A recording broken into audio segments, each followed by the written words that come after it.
Բանդանյան մենք ուղիղ եթերում ենք ընդհանուր առմամբ այսօր տեղի ունեցած այս քննարկմանը ընդհանուր անդրադարձեք, սա ինչ կարող է տալ, ինչ արդյունքներ եք դուք ակնկալում։ Ուզում եմ արձանագրենք երկու կարևոր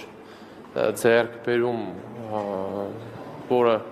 հստակ այսօր արձանագրել ենք, դա Հայաստան Դաշինքի միացումն դե յուրե եւ դե ֆակտո, այսինքն ըստ էության իրանք միացան իմպիչմենտի գործընթացին, տալով բոլոր պատգամավորների ստորագրությունները, պատիվ ունեմ խմբակցության ղեկավար Հայկ Մամեջանյանն ասելով, որ նրանք կմասնակցեն իմպիչմենտի գործընթացին։ Դա առաջի ձեռքբերումը, երկրորդ ձեռքբերումը դա Հովիկ Աղազարյանի նախ մասնակցությունն էր, որտեղ նա երկու հոգանոց ըստ էության ֆրակցիա է ներկայացնում եւ այն խոսքներ, որ նրանք պատրաստ են քննարկումների եւ քննարկումների արդյունքում հնարավոր են համարում իմպիչմենտի գործընթացին նրանց միացումը։ Եվ երրորդ ամենակարևոր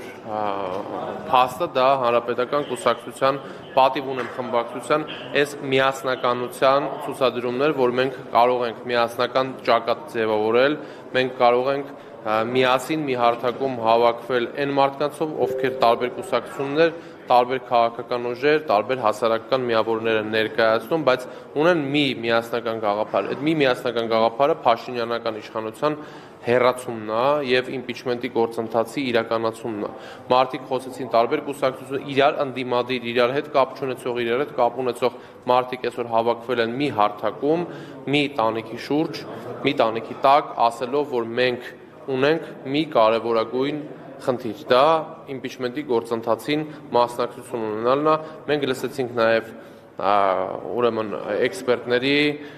փորձագետների, այն մարդկանց, ովքեր ասում էին, թե ինչ ճանապարհներ իրանք առաջարկում են, բայց բոլոր առաջարկների ուրեմն առանցքը դա անվստահության գործընթաց ձևավորելն էր եւ իմպիչմենտի գործընթացով քայլեր ձեռնարկելն էր։ Ես այսօր կարող եմ փաստել, որ կա աննախադեպ կոնսոլիդացիա եւ կա քաղաքական օրակարգ, որը ասում է մի բանի մասին, կա քաղաքական օրակարգում ընդդիմության առաջարկությունը ձևավորվել է հետեւյալ ձևով։ Մենք ասում ենք, որ պետք է միասնական ջնջենք սևերի եւ սպիտակների կործանարարգծերը եւ միասնական ձևավորենք պայքարի ճակատ իմպիչմենտի գործընթացի ներքո։ Իմպիչմենտը միակ լեգիտիմ հնարավորությունն է այսօր, որը կտա հնարավորություն վերադարձնելու ձայնը եւ վերադարձնելով այդ ձայնը տալ քաղաքացիներին, նաեւ այդ ուզում եմ եւս մեկ անգամ նշել, որ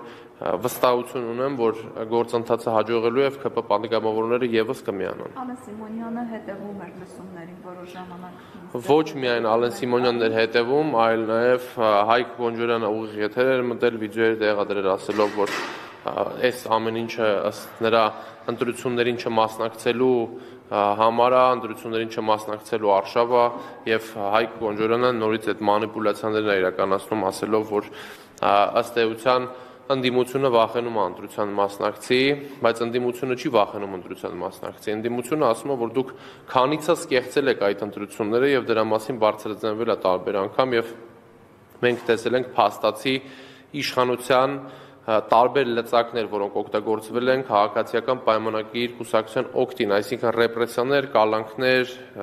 տարբեր ուժային կառույցների ներգրավվածություն, որը թույլ չի տալիս հավասարաչափ ընտրություն անցկացնել, այսինքն այն հավասարությունը, որը պետք է լինի ընտրական արշավի ընտրությունների ժամանակ, ԿՊ-ն չի համապատասխանեցնում այդ համադրությունը ուժերի, որովհետև օգտագործում է ողջ ռեսուրսը, ողջ լծակները, ամբողջ քարոզարշավի ընթացքում ասելով մուրճ եւ ասֆալտին փռելու ակնկալիքով տեսլականով գնացող ընտրության չի իրականացնի ընտրությունը բաց եւ թափանցիկ։ Իմպիչմենտը կտա հնարավորություն բոլոր քաղաքական ուժերի համար ձևավորելու այնպիսի հարթակ, որը թույլ կտա մեր քաղաքացիներին անել արդար, ազատ ընտրություն։ Ալեն Սիմոնյանի ներգրավվածությունը լրագրողների օթյակում խոսում էր նաեւ իմ ասած օրակարգ բերված իմպիչմենտի մասին, որ սա այլևս իրականություն է, իմպիչմենտը քաղաքական օրակարգի առաջատար իրադարձություն այսօր, որը պետքա վերաձևակերպի, վերաիմաստավորի այս քաղաքական ընթացքը եւ միացնի ժողովրդին ազգային ուժերի հետ։ Շնորհակալ եմ։ Շնորհակալ։